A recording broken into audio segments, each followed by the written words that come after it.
ونصلي ونسلم على رسوله الكريم أما بعد فأعوذ بالله من الشيطان الرجيم بسم الله الرحمن الرحيم يعرفونه كما يعرفون أبناءهم صدق الله العظيم وصدق رسوله النبي الكريم. Respected hosts, ulama ikram, my dear brothers and sisters, assalamu alaikum wa rahmatullahi wa barakatuhu. We gathered here in the month of Rabiul Awwal Sharif, and it's the 29th night, maybe the 30th night maybe. I've lost my days now because we had so many gatherings. I didn't see a sign. But one of the accusations against the Milad Sharif is that why do you do it on one day? We don't do it on one day, we do it every day of the year. And that's why.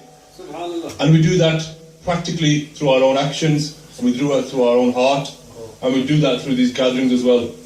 But when the arrival of the Prophet ﷺ comes, we then remind ourselves, we then renew ourselves. Just as we have the month of Ramadan, how many times do we say that to ourselves, and people who celebrate the Mawlid and people who don't, then when the month of Ramadan comes, we feel refreshed again. And then as the 11 months then pass away, we start to wane in our desire for ibadat. But then when Ramadan Sharif comes, that comes again and re-enlivens us.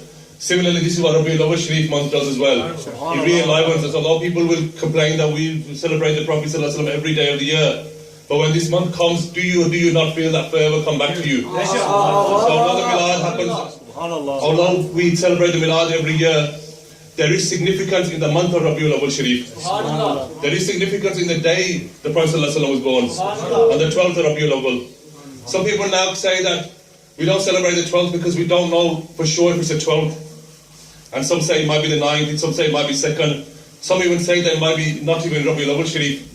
And there are some narrations. But why they say this? They say that we don't know if it's the 12th, that's why we don't celebrate it. But what has Islam taught us about when we're not sure about the date? What do we do? Do we not celebrate it at all? Or what do we do? What other example do we have where we're not sure of the day? Laylatul Qadr. Allah Ta'ala kept that hidden from us. Does that mean that we don't celebrate it at all? But the hikmah that the ulama told us is that you celebrate, that you commemorate Laylatul Qadr on every dark raat, or every dark night of Laylatul of the last Ashraf. So we say to those people who say that we're not doing it on the 12th because we don't know what night it is, if you're true in your conviction, then celebrate it every night of Rabiul Awwal. Then celebrate it every night of Ramadan Sharif. So don't use that as an excuse. These are simply excuses that people are making. But there is a significance in the month of Rabiul Awwal Sharif as well. There's significance in the year the Prophet ﷺ was born. Do you know which year the Prophet ﷺ was born? It's known as the Amul Fil. Some narrators say there was 50 days, only 50 days after the day that Abraha was knocked out. It was 50 days that the Prophet ﷺ after that was born. Abraha could have been knocked out. That event could have taken place at any time. Why did it take place in that year of the Prophet ﷺ's birth? Allama Ibn Kathir in the tafsir of the Surah Al-Fil says that the event of the elephant, the event of Abraha, was an announcement by Allah Ta'ala that Prophet ﷺ was coming. He wanted to remind the Arabs, he wanted to remind the whole world that Makkah Sharif, that the Quraysh were special people, that these were special people. And he wanted to make sure that everybody knew this year, and this was a special year. So the year the Prophet ﷺ was born has significance, the month has significance, and the very night has significance. We know this. Imam Ibn Dahlan in his book of Dalail of Nabuwa mentions Ka'b al-Akhbar, a famous companion of the Prophet ﷺ. Ka'b al-Akhbar was a scholar of the Bani Israel. He knew the Torah inside out. And he says that I have read in the Torah that Allah Ta'ala told Musa al-Islam the very day the Prophet ﷺ was going to be born. Sayyidina Musa al-Islam was some 500 years before the Prophet ﷺ. Now the point to think about is this. If I'm telling you about something that's going to happen, brother told me about this event, he said it's going to happen on this date. But if I'm telling you about something next year, I might tell you the date because it's relevant to you to know the date because you'll be around. If something's going to happen in 200 years' time, I'm not going to tell you the exact date. I'm saying 200 years' time this will happen, or in 250 years' time this will happen. As in the further the distance is, the less precise you are with your timing. You just say it'll happen. But the very fact that Allah Ta'ala told Sayyidina Musa the date was some significance in that. And the Bani Israel, Sayyidina Ka'b al-Akhbar says that the Bani Israel would then tell their children of the night of the Prophet's birth. And that's why Allah Ta'ala says in the Quran, يَعْرِفُونَهُمْ كَمَا يَعْرِفُونَ أَبْنَاءَهُمْ, that the Bani Israel knew the Prophet even better, as well as they knew their own sons. And everybody knows their sons. If you talk about your son, you know the day he was born. You know the time of the day he was born. You know what kind of weather he was on that day. You remember that day because that's a significant event. That's how the Bani Israel knew the Prophet ﷺ. If there wasn't any significance on that night, on that date of birth, why did Allah Ta'ala tell Musa ﷺ to tell his ummah about that night? And we know that the Bani Israel that was there in Makkah Sharif that night knew that date. That's why we have that famous incident where the Jewish man came out on that night and asked the people of Quraysh, has a child been born to you on this night? Those people didn't know, but when they went back home, they asked their ladies, and they told them that a son had been born in the house of Sayyidina Abdullah radiallahu ta'ala anhu. And then that Jewish man came. So why did that Jewish man ask on that night? He must have known the date. We also have that about Sayyidina Hassan bin Sabit, who was 7 years older than the Prophet ﷺ, in Medina Sharif at the time. He says that I remember that the night the Prophet ﷺ was born, that Jewish man gathered in Yasrib, that was the name of the time, and that was a mainly Jewish city as well. Many Jews lived in the city of Medina at that time. He gathered all the Jews together and called out and said that last night I saw that star rise, which was to rise on the night of the Prophet's birth. And the Bani Israel, now the Prophet has now left Bani Israel, and he said that with the source. So the Bani Israel knew the very night the Prophet was going to be born. So why did they know this? Why did Allah Ta'ala tell Musa to tell his ummah? It shows there was significance of that night. Then Allah Ta'ala himself showed us many signs of that very night. Allama ibn Kathir again in Al-Bidayah wa Nihaya mentions these. And why I'm quoting Al-Bidayah wa Nihaya is that sometimes when we mention these narrations, people say, they're making these up or they're weak. And remember this, a weak narration is still a narration. A weak hadith is still a hadith. It's still a statement of the Prophet ﷺ. So when somebody knocks you out and says to you, this is a weak hadith, and they're saying we don't listen to it, why not? It's still a saying of the Prophet ﷺ. And if you knew the distinction between the hadith, you know that there's very little difference between Sahih hadith and a weak hadith. Because that's how much care the Muhaddithin are taken off it. But it's still a narration of the Prophet ﷺ. It's just that there may be some unreliability in it. So therefore we don't use that for things like farz or wajibat. But you could use it for fazail and you could use it for events like this. So Allama ibn Kathir was very strong about his classification of hadith, mentions all these narrations. He mentions that on the night the Prophet ﷺ was born. So the mother of the Prophet ﷺ saw that nur that came out, and we know the famous incident. We also know that in Persia, Cyrus, we call Kisra, but in English they call Cyrus, 14 of the pillars of his temple shook that night. And Persia at that time was a major empire. And the ulama said that's why it shook. Because Allah Ta'ala was symbolizing that on this night, the rule of Persia and the rule of Rome was going to end. And that's why the nur of the Prophet ﷺ was cast upon the palaces of Syria, of Sham.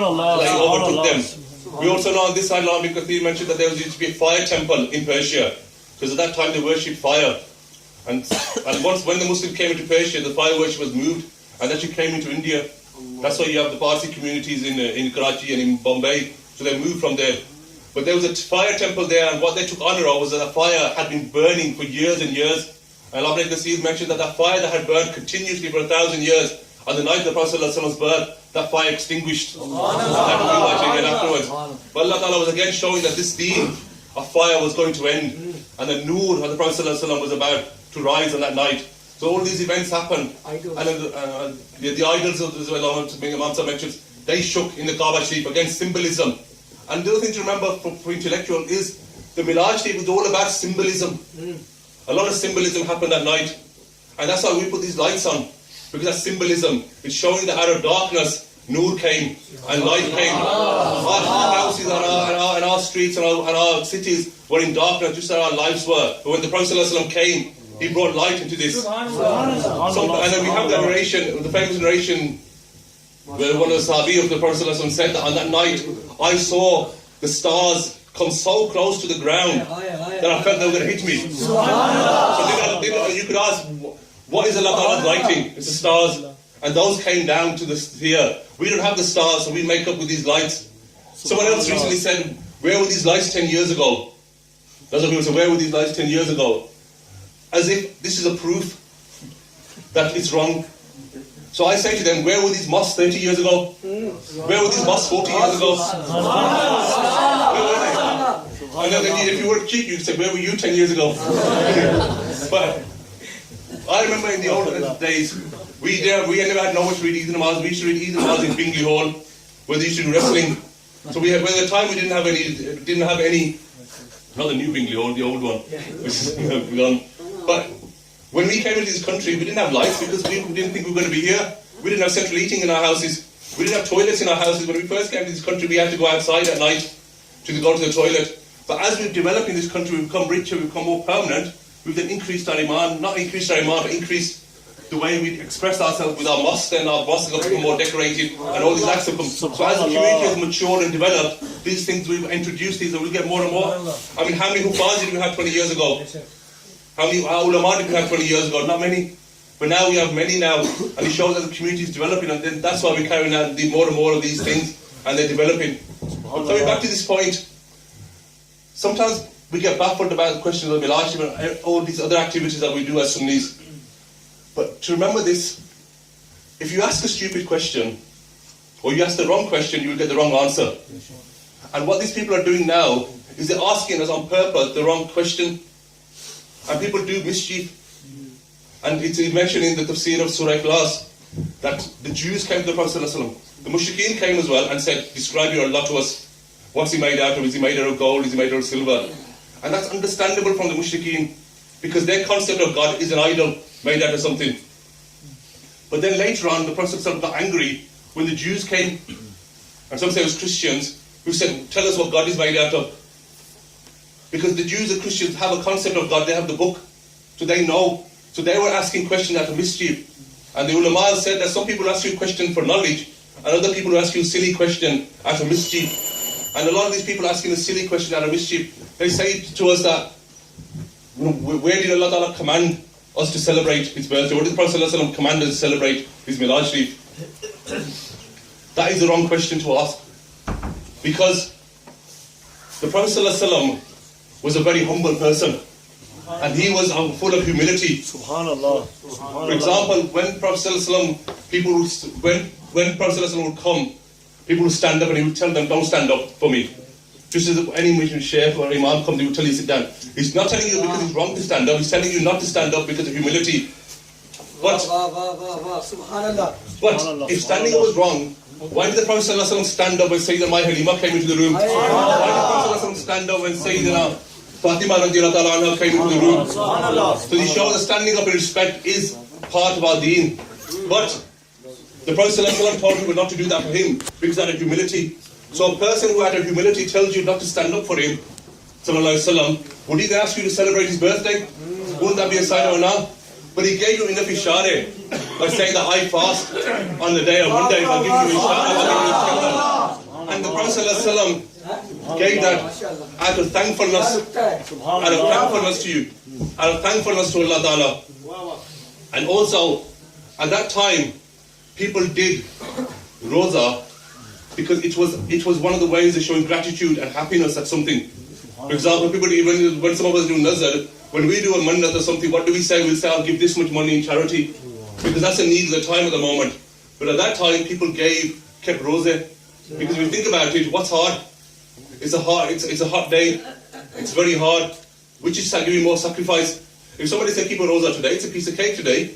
You know, it's 10 hours, 11 hours. We miss those roses in December, don't we? Especially when you keep roza in June. We see how long they were. But things change over time. So Prophet ﷺ, of course he wasn't going to order us. What kind of person would he be? Because he came to break the rules of the previous emperors and rulers who forced people to celebrate his birthday. And also, if we were forced to celebrate his birthday, how would that be love? How would that be love? How would you tell the difference between us and hypocrites? Some people also now con you and say that if you love him, follow him. So they're saying if you love him, follow him, which is true, but the way they're saying it is that following him is your daleel, is your proof that you love him. I say following him is not sufficient proof or condition of loving him. It's one of the, it's a condition of loving him, but it's not proof that you love him. Just because you follow somebody.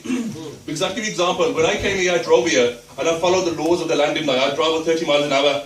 I followed the laws. I don't love the laws. I follow them. So if you and also, if you do something, and we know something, if you do something out of habit, you don't get the benefit of it. We do zikr sometimes, and the first time you might have picked up a tasbih for the first month or 2 months, you felt fervor, you felt your heart changing. But then it becomes, you get used to it. You see people watching TV, for instance, in tasbih. You see people walking around doing the tasbih. You know, tasbih piri par din la piriya. So you get to that stage. Similarly, by doing deeds, you forget why you're doing them. And it doesn't mean that just because you're doing something, you're doing it for the right reasons. And then some people come about with excuses and say that. And you see all these theories, people come with theories, saying, follow the sunnah because it's good for you. Read namaz because it's good exercise for you. We don't read namaz because it's exercise for us. We read namaz because the Prophet ﷺ did it. What did he say that Umar Farooq radiallahu anhu teaches when he kissed the Hajar Aswad? He said, I know you are just a stone, but I'm kissing you because the Prophet ﷺ kissed you. That's a different level of love. So just because you're following somebody doesn't mean you love them. The other dalil to think about is this.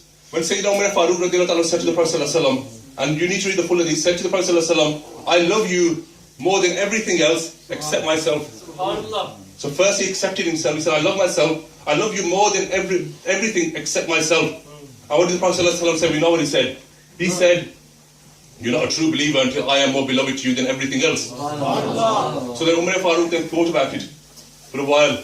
Then he came back and said, I love you more than my own self. The thing to think about this is, I was saying, Ishq and Muhabbat is not about action, it's about your kafiyat of your heart. Because Umar Farooq a few moments before said, I love you more, I love myself, and then I love you. And then a few moments later he said, I love you now more. What did he do in that time between? He didn't go and do more deeds to prove his love. He changed his heart. Your love is in your heart. And then it depends what expression that love brings out. And the expression that love brings out can be different. And that's why Allah Ta'ala and the Prophet ﷺ didn't put any guard, any restriction on how you express your love for the Prophet ﷺ. Along with you express your love for the Prophet ﷺ. We have this fame, we have this, people say simply follow the Prophet ﷺ. And then that's what we all, but you have to love the Prophet ﷺ. And the Sahaba Ikram, how did they love the Prophet ﷺ? We know many instances. They wouldn't let a hair of the Prophet ﷺ fall on the ground without touching it. They wouldn't let the water of the Prophet ﷺ wuzu fall on the ground. And the question is, which ayat of the Quran told him to do that? Which hadith told him to do that? Show us the hadith. We tell them to do this. So they did this because ishq doesn't need these rules. It is love. As long as and we believe innamal a'malu binniyat. So very first hadith, everybody who's written a book on the deen, especially on hadith, has quoted this as their first hadith. Innamal a'malu binniyat. It's all about your intentions. Allama ibn Kathir mentions this famous hadith that there was an Ansari Sahabi, a man from the Ansar, who used to visit the Prophet ﷺ, and one day he came to the Prophet ﷺ, and his colour had changed. You know, his complexion had completely changed, and look, it was really ill. And the Prophet ﷺ said, what's wrong with you? And he said, I'm not ill or anything, I'm just really worried. Really, really worried. And the Prophet ﷺ said, why are you worried? He said that, I was thinking that nowadays, whenever we want to see you, whenever we have the thirst to see you, we come to you either in the morning or the evening. But what's going to happen in a few days' time or a few years' time when you pass away? What are we going to do then?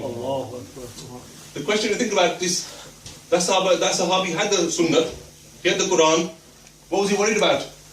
If all the Prophet ﷺ was to leave with the Sunnah and follow his actions, he had that, because he'd seen that. So what was he worried about? He loved the Prophet ﷺ himself. And this was his ishq and muhabbat. And the Prophet ﷺ didn't scold him. The Mufassirin say that it was because of this, and then many other instances of this happened, and we know this with many of the books of hadith. And then Allah Ta'ala then revealed a surah that in Jannah all the good people will be together. And then the Prophet ﷺ in Sahih Bukhari hadith mentioned that you will be with the one who you love in paradise. And Sayyidina Ibn Abbas says that when I heard this, there was no end to my happiness. And he then proclaimed, I love the Prophet ﷺ, just to confirm with his speak with his tongue, that you are with the one you love, and you will be with the one you love in Jannah as well. And that's what many of the Sahaba Ikram did.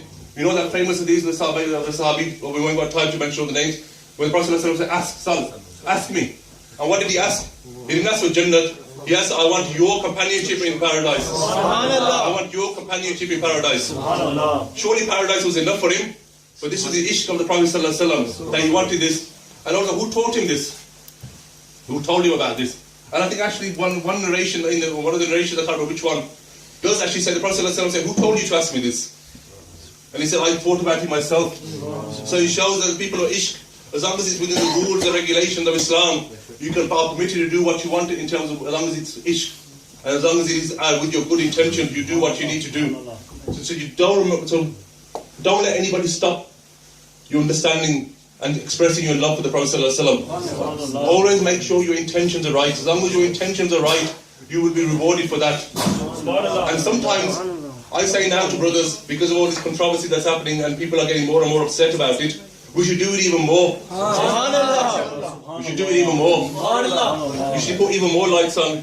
You should put even more lights on. You should carry out even more processions. Why? Because what did the Prophet ﷺ teach us? What do we do when we go for Hajj? When you do your first tawaf, do you not do Ramal? What's the history of Ramal? It is showing your power. The Prophet ﷺ wanted to show his power to the mushrikeen, to the enemies of Islam, that we're not scared and we are strong, and we are strong in our conviction. And we should do this even more here, because show the enemies of the Prophet ﷺ, show them that we love the Prophet ﷺ. Why should we not express our love for the Prophet ﷺ? That's what he was there for. That's why he came here for us to love him. And just to end on a share of Allah Hazrat in the famous Salam says, Farhat-e Jaan-e Momin pe behad darud, Ghaz-e Qalb-e Dalalat pe lakhun salam. Allah Hazrat says, Farhat-e Jaan-e Momin, that the Prophet ﷺ is the farat, the joy, the happiness, not of the moment, but Jaan-e Momin. Of the moment, Jaan.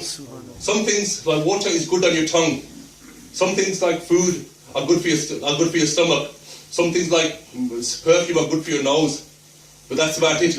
But the Prophet ﷺ is beloved to our whole Jaan. He brings joy to our essence and our being. Jaan aakha ke Jaan jahan aakha. He's the whole Jaan for us. The Prophet ﷺ is beloved to our whole Jaan. So some people then reduce the Prophet ﷺ earlier to following him only. Just follow him. But not the person of the Prophet ﷺ. Whereas to us, the person of the Prophet ﷺ is also beloved to us. And just last point, what was the first daleel the Prophet ﷺ gave for Tawheed of Allah Ta'ala?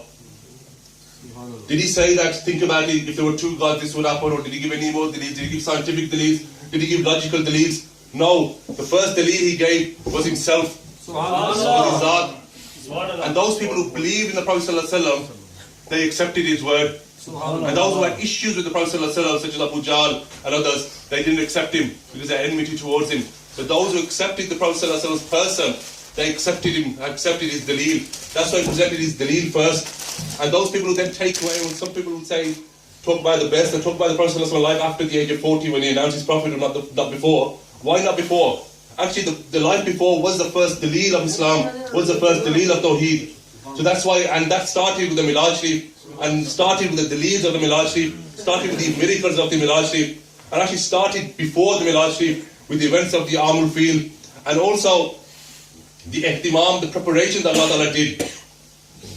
It's a fact that all the forefathers of the Prophet ﷺ were pure, and all the mothers of the Prophet ﷺ were chaste. There's a famous hadith of the Prophet ﷺ, which even Ash'ari Thanwi in his Nashruddin mentions, that the Prophet ﷺ, no one of my forefathers and foremothers even met outside wedlock. That they were all pure and chaste. There was no offense of Jahili on them. And the ulama said, one of the historians said, that I went through 500 of the Prophet ﷺ's mothers, and I found nothing wrong with their character. And the other thing to remember is that there was beauty in the Prophet ﷺ. We know that. There was beauty in Sayyidina Abdullah radiallahu ta'ala anhu. If you read Ziyaul Nabi, Pir Karam Shah rahmatullah alayhi mentions with many sources that Sayyidina Abdullah radiallahu ta'ala anhu was so beautiful that all the women of that area wanted to marry him, and they would die over him. And many women would come and send him invitations of marriage, and he was so beautiful. And the ulama and imam of the history wrote that at that time it felt as if the time of Yusuf and Zulaykha had come back. Those are the exact words. That's how beautiful Sayyidina Abdullah radiallahu ta'ala anhu was. And that the nur transferred to the Prophet sallallahu alaihi wasallam. He was beautiful because he had that nur. You go back to his father, Sayyidina Abdullah's father, Sayyidina Abdul Muttalib radiallahu ta'ala anhu. He was so beautiful as well that they would say that from his body naturally the smell of musk would come, the fragrance. Subhanallah. It was so beautiful. And his eyes were like, and he once was on a journey, and a priestess, some say she was a Bani Israel or whatever, called him towards him for sin. Because she saw the nur in his forehead and recognized that there was something special about this person. So all through there, and then also we know about that thing, when going back to when Abraha came, all the people of the Quraysh, when Abraha came with his army, the biggest army the Arabs had seen, and he smashed every army on the way. Every Arab on the way from Yemen to Makkah came in the way and they stopped him. They couldn't stop him because he was such powerful. And then he took all of them captive.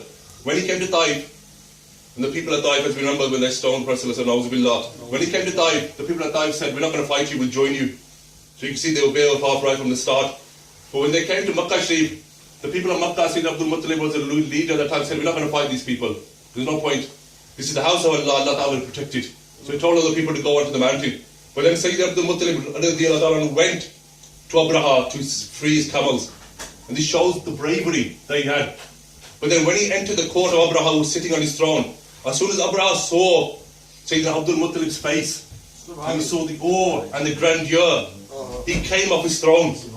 And at that time, you know how kings were, they wouldn't move for anybody. He came off his throne and sat next to Sayyidina Abdul Muttalib. And he thought something special was going to happen, and he asked him, what's going on? Why have you come to me? Because he thought, this is such a great personality, just the body, the awe, the grandeur. And then Sayyidina Abdul Muttalib said, I haven't come to talk to you about the Kaaba. I just want my camels back, because they're my camels. And Abraha said that by looking at you, I thought you were going to talk about something much special, the grandeur, but you're only asking me for your camels. This showed that he had the robe, the awe upon him.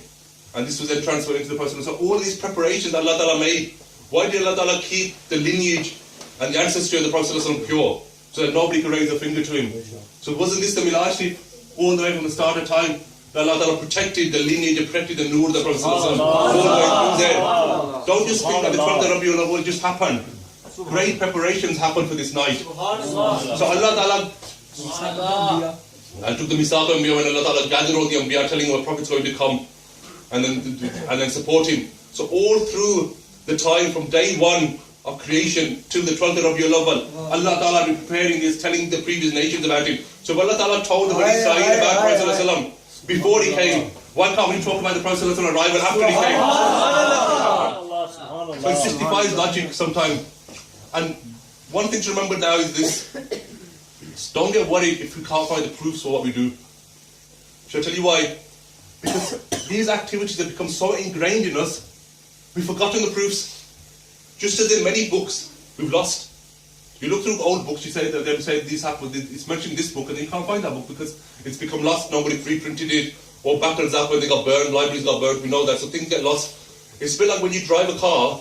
When you first learn to drive a car, you know what to do. You know the clutch brake point, and you know when you're supposed to steer, you know all the rules. But then after 2 or 3 years, you forget how you drive. And if somebody explains to you how do you drive, you find it hard to explain to them again because it becomes so ingrained. Or if you do like martial arts, not everybody is good at something. For example, that's why the top class footballers or cricketers, they don't make good managers because they can't explain it to other people because it's so ingrained in them how they do it, it's so natural to them. Similarly, Bilal, Steve and all these other activities became so ingrained within us that we didn't even have to remember the proofs. So when you read the Quran, you don't remember all the rules of Tajweed because you've remembered them all. And it's become natural to you.